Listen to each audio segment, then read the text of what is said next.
என்னை விட பிரசிடென்ட் கிட்ட பயங்கர க்ளோஸாக இருந்தவங்க அவங்க. அவங்களுக்கு அந்த பெட்டு வேணும், கபோர்டு வேணும், இப்போவே எடுங்க அப்படின்னு சொன்னால் எப்படி இருக்கும்? ட்ரூ சிஸ்டர் தான் திவ்யா நான் பார்த்துக்கிட்டேன். ஆனால் வந்து திவ்யாவோட கேம் பார்த்ததுக்கு ப்ரொஃபைல் எபிசோட் பார்த்த வரோம், திவ்யா வந்து ஒருவேளை ஒரு பிரதர் கார்டு எடுத்துக்கிட்டு பார்வதி மாதிரி ஒரு கேம் யூஸ் பண்ணிக்கிட்டு என்ன யூஸ் பண்ணிக்கிட்டாங்களோன்ற எனக்கு சின்ன டவுட் ஆசோலேஷன் இருக்குது.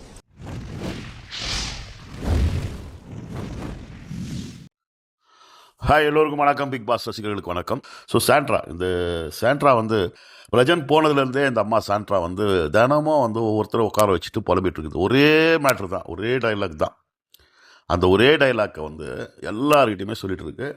இப்போ இன்றைக்கி ப்ரோமோவில் கூட பார்த்தீங்கன்னா காலையில் விக்ரம் உட்கார வச்சு அந்த கேட்டுக்கிட்ட உட்கார வச்சு பேசிகிட்டு இருக்கு. என்னடா இது, நேற்றும் இதே மாதிரி ஒரு ப்ரொமோ வந்தது, அந்த ப்ரொமோ தானோ நம்ம தெரியாமல் பார்க்குறோமோன்னு பார்த்தா இல்லை, புதுசாக வந்த ப்ரொமோ. ஸோ எல்லார்கிட்டையுமே சுபிக்ஷா கிட்ட, விக்ரம் கிட்ட, பார்வதி கிட்ட, யாரெல்லாம் மாட்டுறாங்களோ அவங்கக்கிட்டலாம் வந்து திவ்யாவை தப்பாகவே வந்து பிரேம் பண்ணிகிட்ருக்கு.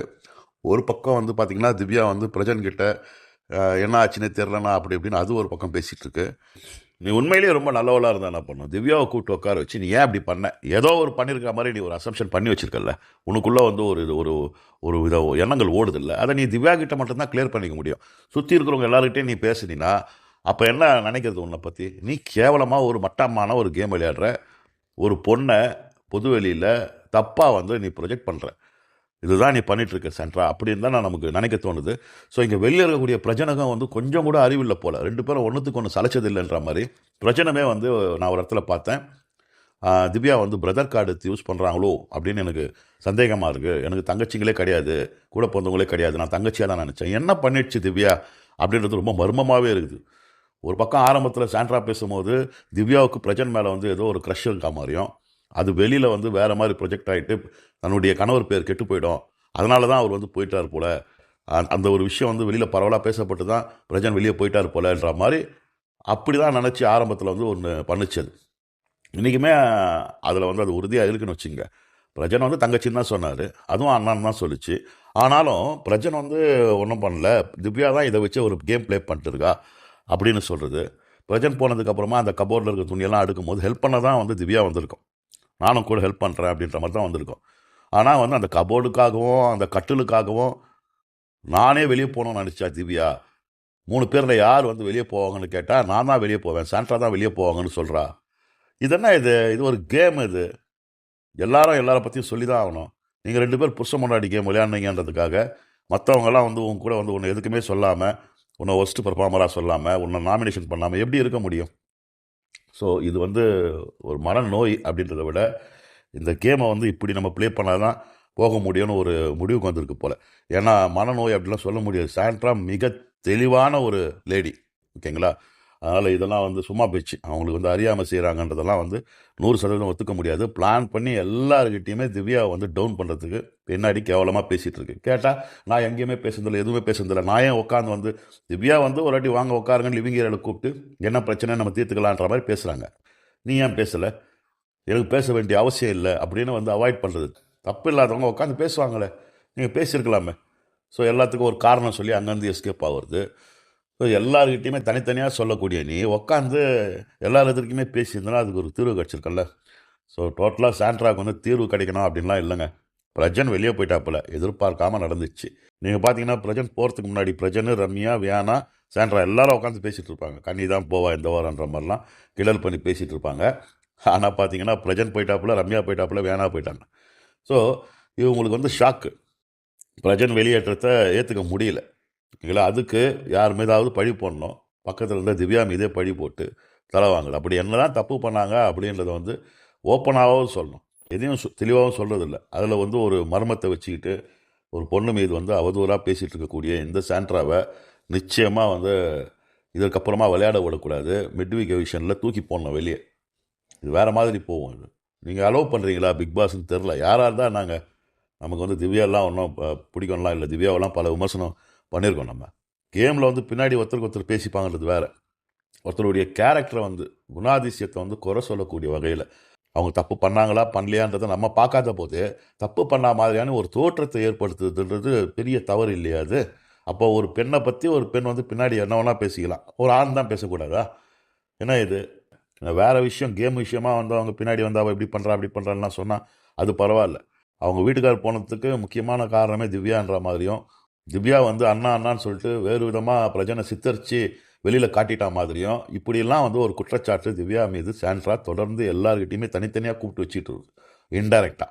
இதை எப்படி அட்ரஸ் பண்ண போகிறாங்க தெரியல. இதுக்கப்புறமாவும் வந்து சாண்ட்ராவுடைய கேம் வந்து மேலே போகவே போகாது. இதுதான் நடக்கும். கேட்டு யாராவது உட்கார வச்சுக்கிட்டு திவ்யாவை பற்றி புலம்புறது, இந்த மாதிரியான விஷயங்கள் தான் நடக்கும். இதை வந்து ஞாயிற்றுக்கிழமை வந்து கண்டிப்பாகவே விஜய் சேதுபதி கேட்டிருக்கணும். என்ன கேட்டிருக்கணும்னா, உங்களுக்கு என்ன பிரச்சனைங்க, பிரஜன் வெளியே போயிட்டாரு, அவர் போனதுக்கு எந்த காரணம் வேணால் இருக்கட்டும். ஏன்னா ஒவ்வொருத்தரும் வந்து பிக் பாஸ் வீட்டுக்குள்ளே வந்து வெளியே போகிறதுக்கு பல காரணங்கள் இருக்கும். ஓகேங்களா? அதை வந்து யாரும் ஆராய போகிறதில்ல, கூட விளையாடக்கூட போட்டியாளர்கள். நீங்கள் வந்து ஒரு ஒய்ஃபாக இருக்கிறதால இவ்வளோ வந்து என்னமோ வந்து பிரஜனை வந்து பார்க்கறதுக்கு இனிமேல் வந்து ஒரு 10 வருஷத்துக்கு மேலே ஆகுன்ற மாதிரி ஒரு எஃபெக்ட் கொடுத்துக்கிட்டு தேவையில்லாமல் உங்கள் கேமை நீங்கள் கெடுத்துக்கிறீங்க. நீங்கள் உங்களுடைய கேமை விளையாடுங்க, அதெல்லாம் வெளியே போய் பார்த்துங்கன்னு ஏதாவது ஒன்று சொல்லியிருக்கலாம். ஸோ இது வந்து ரொம்ப தலைவலியாக இருக்குது இது அந்த லேடி பண்ணுறது. ஏன்னா அது வந்து மற்றவங்க எல்லோரும் லேடி தான் சொல்லுது. குறிப்பாக வந்து கனியெல்லாம் லேடி லேடி லேடின்னு தான் சொல்லிட்டு நேற்று கூட ஒரு இஷ்யூ நடந்திருக்கும் பாருங்கள். ஸோ வந்து கனி வந்து அந்த விஷுவல் வாஷ் பண்ணும்போது கப்பு வந்து இது மாதிரி வச்சுட்டு போகிறாங்க, ஏற்கனவே சொன்னது தானே அப்படின்னும் போது அதை வந்து கானா வினோத் கேப்டன் வந்து அட்ரஸ் பண்ணுறாரு. அவங்க நேராக வந்து பேசும்போது கனி வந்து டைரெக்டாக வந்து சாண்ட்ரா கிட்ட தான் பேசுகிறாங்க. ஆனால் சாண்ட்ரா வந்து அது ஐ கான்டாக்ட் கொடுக்காம வினோத் கிட்ட பதில் சொல்கிறாங்க. இது ஏற்கனவே ஒரு முறை கனி வந்து மைக் போடாமல் இருந்ததுக்கு தண்டனையாக எல்லாரை பற்றியும் வந்து பாசிட்டிவாக சொல்லணும் போது எல்லாரை பற்றியும் சொல்லிட்டு வரும்போது சாண்ட்ராவை பற்றி சொல்ல போவாங்க அவங்க. அப்போ வந்து சாண்ட்ரா மேக்கப் பண்ணிகிட்டு இருப்பாங்க கண்ணாடி பார்த்து. அவங்க கனியை திரும்பி ஒரு இடத்துல கூட பார்த்துருக்க மாட்டாங்க. ஸோ இதுவே வந்து கனி வந்து அப்போ புலம்பி இருப்பாங்க, என்ன இவங்க அது மாதிரி பண்ணிகிட்ருக்காங்க, நம்மளாம் அவ்வளோ வந்து இதுவாக இது என்னன்னா இது வந்து ஒரு கரெக்டாக கனி வந்து கெஸ் பண்ணது. நேற்று நடந்த விஷயத்தில் கனி ரொம்ப டென்ஷன் ஆகிட்டாங்க. இது பெரிய அவமரியாதை.